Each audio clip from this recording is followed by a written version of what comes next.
Thank you, Piero. So for me, in writing this book, the great challenge and joy was to enter into Sam's point of view. There are three main characters' points of view, but one is from Sam himself. And here it is. This chapter is called Key Lock Out. He didn't have a word for words, or not yet anyway, but he knew words all the same. He knew key, he knew lock, he knew out. He was a prisoner, though he didn't have a word for that either. And even if he did, it would have been meaningless.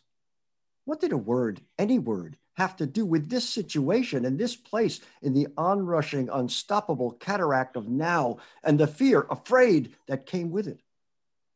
He had diarrhea, which existed as a pain in the gut, a stench, a hot, wet squirt of shit that needed no terminology and no afterthought.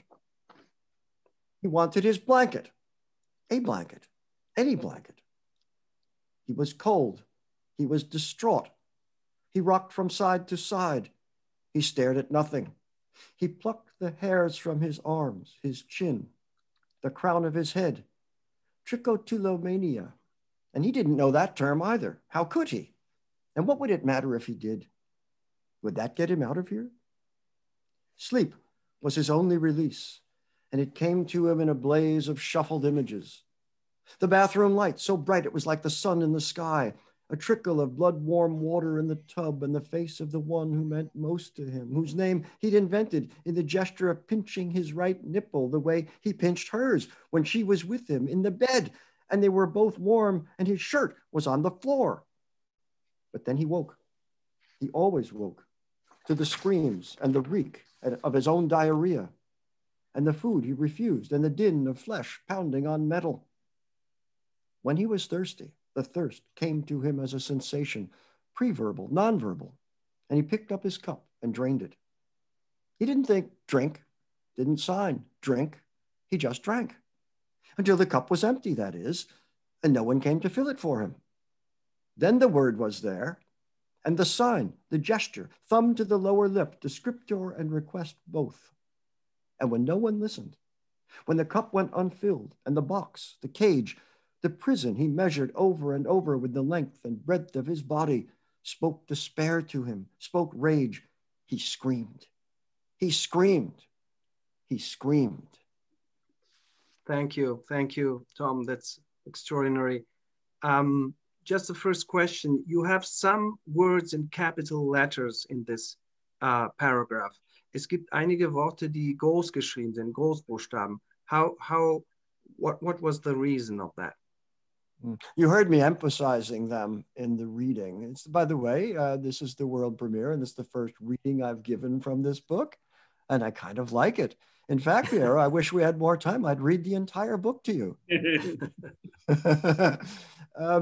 The idea is that this is a book about language and identity and the acquisition of words and how words can denominate things. And so these are words that are very special to him. Now, there is kind of authorial trick here. Yes, I'm giving you his point of view, but I also, at moments, I am stepping back as the author to narrate what's happening, even within his point of view. And so these words stand out as signposts of words that are very significant to him, and perhaps some of the most essential and first words that he has learned. When I read it, I thought that you were trying to isolate some kind of concepts. I like what you're saying also, Piero. Of course, those words in capitals do kind of isolate a term that represents a concept, like drink, the very basic terms that we need to know. And yet, as you hear in this first chapter here, the words don't really matter. They don't matter to any other animal. We look at chimps as sort of circus animals, and yet a chimp is as smart as a 3.5-year-old child. They have a perfectly adequate language, as do the deaf, for instance, in my book, Talk Talk. It's just that it doesn't conform with our expectations.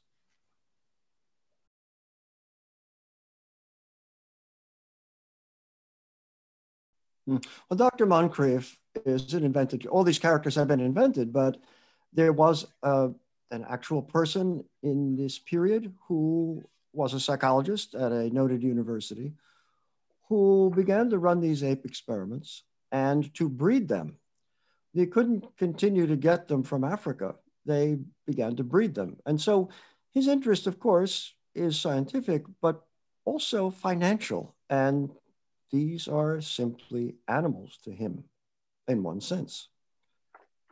Whereas Amy and all the readers of this book, which I think will be very popular, who have pets, dogs, cats, parakeets, burros, armadillos, whatever pet you have, you understand how our animals communicate with us and how we communicate it to them.